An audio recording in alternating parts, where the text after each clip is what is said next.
So you may have already heard some names in the stock market have become suddenly very popular. And you can see this GameStop that used to be around $10 or very low. Suddenly there was a lot of interest. You can see with high volume, it jumped almost over 400. And then it did drop drastically, but it came back with low volumes and remained silent for some time. And then again, there was interest, and then it started going up. And even today, it's over $200. Another name that has been repeating the script in a similar way is AMC. And you could see it became hot in June and it remains quite high. And the third name around which there's a lot of discussion and interest, and which is touted as the next GameStop or AMC, is Clover Health Investments. So you can see the pattern.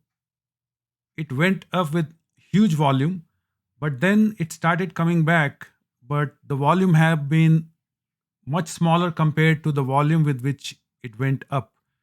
So there's a prediction that it is likely to be moving up very soon. And one of the platforms where a lot of interest and discussions take place is reddit.com. And you will see that it contains all kinds of comments, postings, and messages.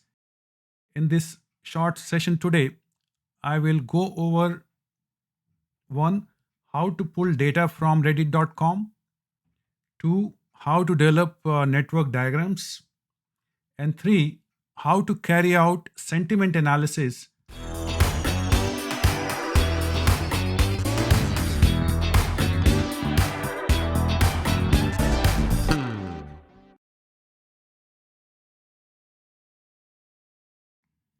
So we will need four libraries. So for getting Clover data from Reddit, we will use this ticker symbol CLOV. And I am giving a page threshold of 20. So default is one page. But if you want more data, obviously you can increase this number. And 20 pages are good enough. So let's run this. So once it is done, if you click on links, you can see it has pulled 232 observations and there are 5 variables. So when you click on this, you can see the dates and when a comment was posted and how many comments did it generate. So how much discussions were generated, what was the title, and then you have information about the URL and so on. So what we can do is we can select a particular URL and then collect all the contents of that. So that helps us to dig deeper. So that's what we are doing in line number 11. So I'm indicating that we'll get the first URL and store the contents in content.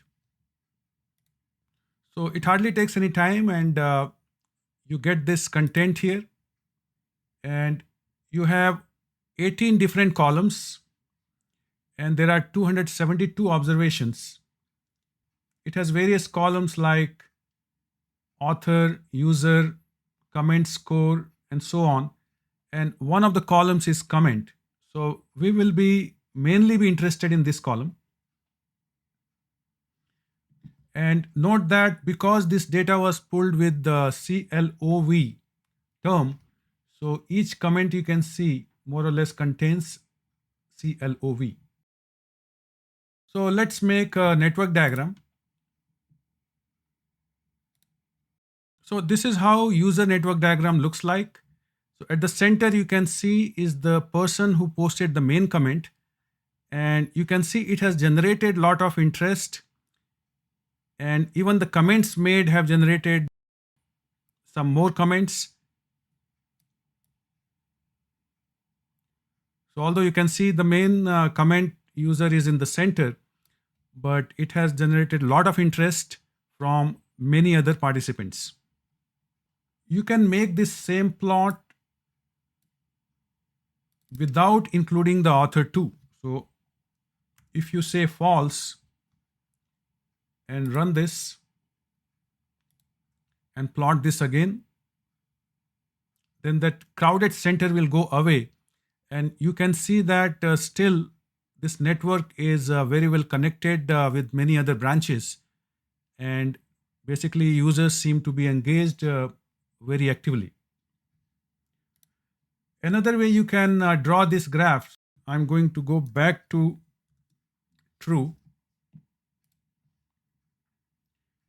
And you can also make a graph out of it. So slightly different way to show this plot. So you have the main user or the person who wrote the first comment, and then how it generated discussions involving many other users. Now coming to sentiment analysis, so the first thing I will do is make use of this line to convert this comment within the content. We'll convert this comment using ICONV, and since I'm using Mac, I will use UTF-8-Mac. If you are using Windows, you need to use only UTF-8. So let's run this and then get sentiment scores using NRC lexicon, and the function that we use is called get NRC sentiment. So we are going to store the sentiment scores in CLOV for Clover. So that's immediately done. If you look at CLOV, so basically sentiment is classified mainly into 1, 2, 3, 4, 5, 6, 7, 8 categories. And then there are two broad categories like positive or negative. So first comment, for example, all zeros. So there was nothing to say whether the comment is positive or negative. And second one indicated anticipation, joy, surprise, trust, and had a score of 2 for positive. So this is a very approximate scoring method. When you have a lot of data, it can give some direction about what's going on in terms of sentiment. So we got Clover data. Now let's get data for AMC, and then we'll do it for GameStop. So I'm going to go back and use AMC this time. So if you click on links again, now links contains AMC related data. So let's get content from the first URL, and then we run line 18. Let's call this AMC. So now we got score for AMC. So note that these numbers may be different for Clove, AMC, and GameStop. Let's go back and do it for GameStop now, which has a ticker symbol of GME.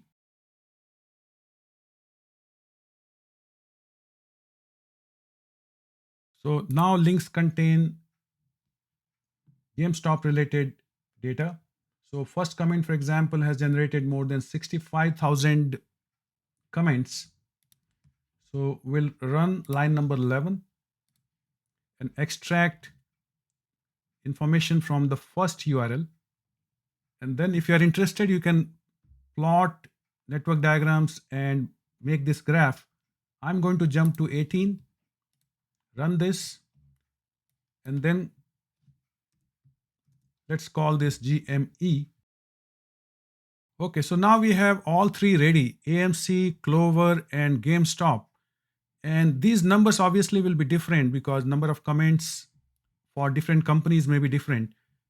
So what I'm doing here is I'm taking the column sum. So let's say for Clover, so if I take column sum here, I get a number. So that will be the total score for anger, and then similarly for anticipation and so on. So we do the column sum and divide by the overall to convert it into a percentage by multiplying this by 100. And we repeat the same thing for Clover, AMC, and GameStop. So I should call this GME. So let's run this. And then we column bind x1, x2, x3 into 1. And then extract the row names. If you look at Z, row names are basically the sentiments. So we'll use that as a name. And then we make this radar chart. So this is how it looks. So please note that this is an approximate sentiment analysis. So we have used a very generic lexicon, but overall it can give some direction. If you compare Clover with AMC, so red one is Clover and green one is AMC. So one thing seems to be standing out is that negative comments for AMC are beginning to be slightly on the higher side. And for both Clover and GameStop, they are more or less at a smaller value compared to AMC. Similarly, percentage of positive comments for Clover seem to be the highest, followed by GameStop, and AMC is lagging behind a little bit. And then you can see GameStop and Clover have higher trust values, higher joy in those comments. Anticipation, actually, all three I would say are nearby. Fear is slightly high for AMC. So this gives a very broad overview of what people are discussing in their comments, and especially those comments which are engaging more and more users. So this could be one way of looking at it, but I'm sure like once you have the data from Reddit downloaded, you can do much more analysis with that. So with that, I'm going to stop. Thanks for listening. Thank you. Thank you, Professor.